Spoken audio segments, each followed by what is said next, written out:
शेर की एक दिन की जिंदगी गीदड़ की 100 साला जिंदगी से बेहतर है। दोस्तों, ये मुहावरा तो आपने बहुत सुना होगा। क्या आपने कभी सोचा है कि दिल को दहला देने वाली कहावत किसने बोली थी?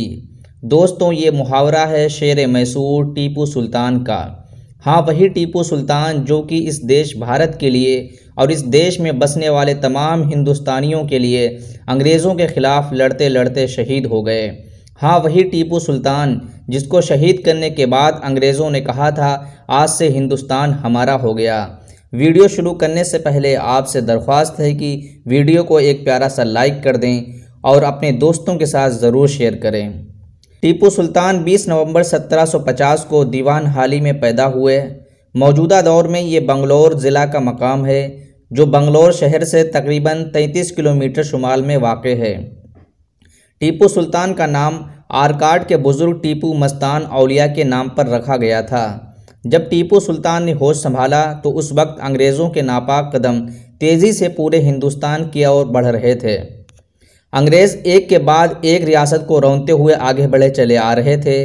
वो निज़ाम हैदराबाद, मरहटा और आरकाट की रियासत को अपने दाम में गिरफ्तार कर चुके थे। सिर्फ रियासत खुदादाद उनकी राह में हायल थी, जो ईस्ट इंडिया कंपनी की आंखों में बराबर खटक रही थी। सुल्तान हैदर अली ने 17 साल की उम्र में टीपू सुल्तान को अहम सफारती और फौजी उमूर पर आज़ादाना अख्तियार दे दिया और उन्होंने जल्द ही अपनी ज़हानत, फिरासत और आला कायदाना सलाहियतों से वालिद माजिद हैदर अली का दिल जीत लिया। टीपू सुल्तान ने अंग्रेज़ों के ख़िलाफ़ दूसरी जंग जनवरी 1779 में लड़ी। अपने दादा सुल्तान हैदर अली की निगहदाश्त में कर्नल बैली, कर्नल ब्रीथिस्ट, सरायर कोट और ब्रिगेडियर जनरल जेम्स स्टुअर्ट जैसे अफसरान को घुटने टेकने पर मजबूर कर दिया। दौरान जंग दिसंबर 1783 में हैदर अली राही मुल्क के अदम हो गए।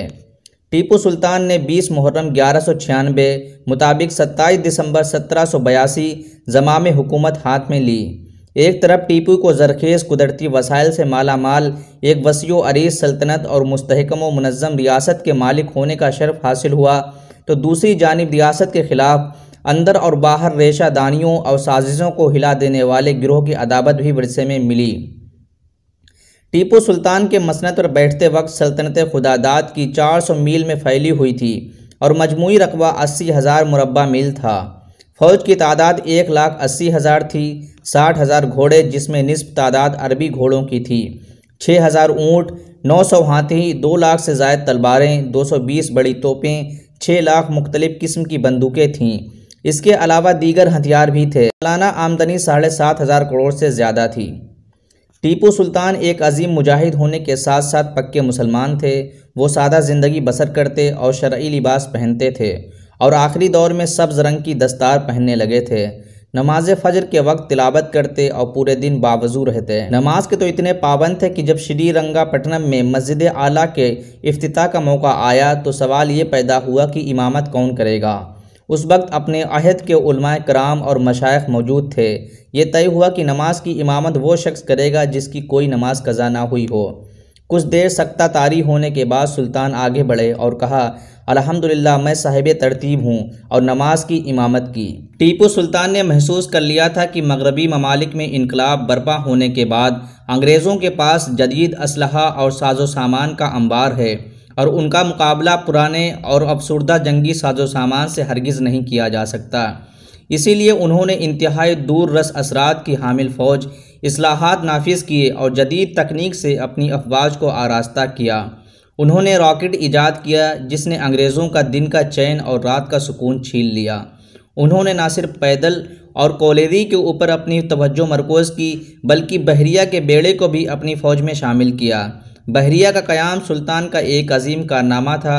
वो हिंदुस्तान के एक ऐसे हाकिम थे जिन्होंने सबसे पहले समुंदरी रास्तों की अहमियत का एहसास किया और उसका बाज़ाब्ता नज़म कायम किया।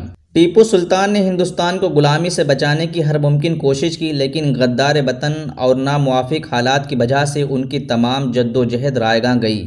अंग्रेज़ों, मरहटों और निज़ाम हैदराबाद के गठजोड़ के साथ साथ उनके आस्तीन के सांपों जैसे कि मीर सादिक, पंडित पूर्णिया, मीर ग़ुलाम अली, बदरुज़्ज़मा खां नायता, मीर मोइनुद्दीन, मीर कमरुद्दीन, मीर कासिम अली पटेल और मीर नूरुद्दीन ने शेर मैसूर को शहीद कराकर ही दम लिया।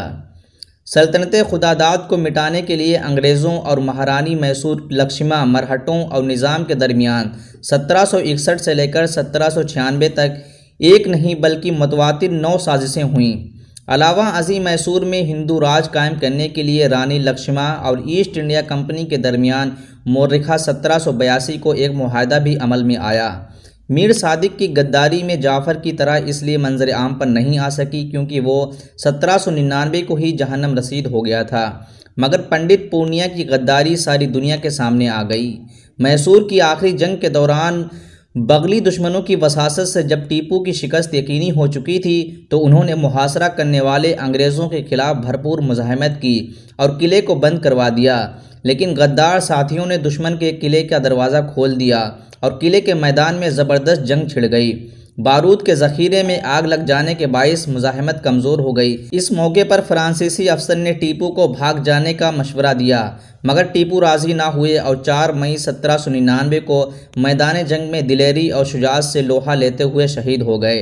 अंग्रेज़ जनरल हर्ष को जैसे ही टीपू सुल्तान की शहादत की खबर मिली, वो टीपू सुल्तान की नाश को देखने आया और खुशी से चीख उठा, आज से हिंदुस्तान हमारा हो गया।